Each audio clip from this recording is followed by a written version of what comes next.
시장조사 얼마나 어떻게 할까요? 사업계획서는 1차적으로 나를 점검하는 시간입니다. 주변의 의견을 듣는 것은 타인의 시각을 빌려 객관적으로 사업을 바라보는 관점을 익히기 위한 것입니다. 자기 사업은 내 인생을 스스로가 선택해서 이끌어가는 것입니다.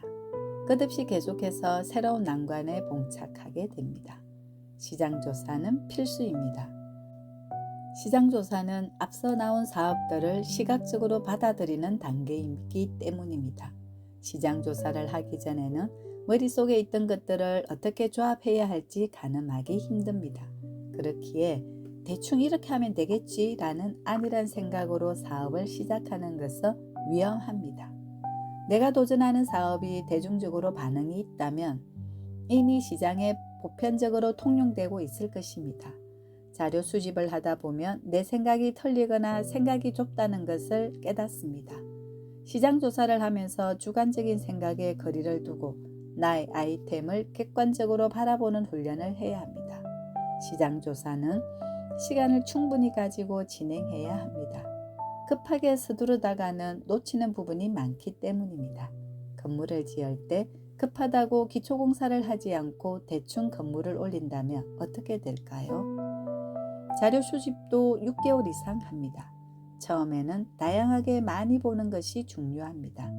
모를 때는 많이 봐두는 것이라도 해야 합니다. 그렇게 어느 정도 축적되면 정답이 보이기 시작합니다. 그래서 시간을 갖고 계속해서 꾸준히 조사해야 하는 것입니다. 어제와 오늘 같은 것을 보더라도 다른 관점으로 볼 수 있기 때문입니다. 체크리스트 작성해 보세요. 체크리스트 작성 도구는 자신이 편한 도구를 사용하시면 됩니다. 다만 그 도구는 내가 자주 접하는 것이어야 합니다. 언제든 다시 펼쳐보게 되니까요. 처음엔 그저 느낀 것을 적어도 좋습니다. 한 단어로 적어도 괜찮아요. 시장조사를 많이 할수록 어느 정도 시각이 트이면 쌓여가는 항목을 발견하실 겁니다. 이렇게 쌓여가는 항목과 수집된 자료를 바탕으로 나의 브랜드를 어떻게 구성할 것인가를 고민하면서 매칭하는 것입니다. 시장 조사를 하면서 자료 수집을 하는 단계는 매우 중요합니다. 이미 증명된 자료들을 보면서 나를 반추해 보는 것이기 때문입니다.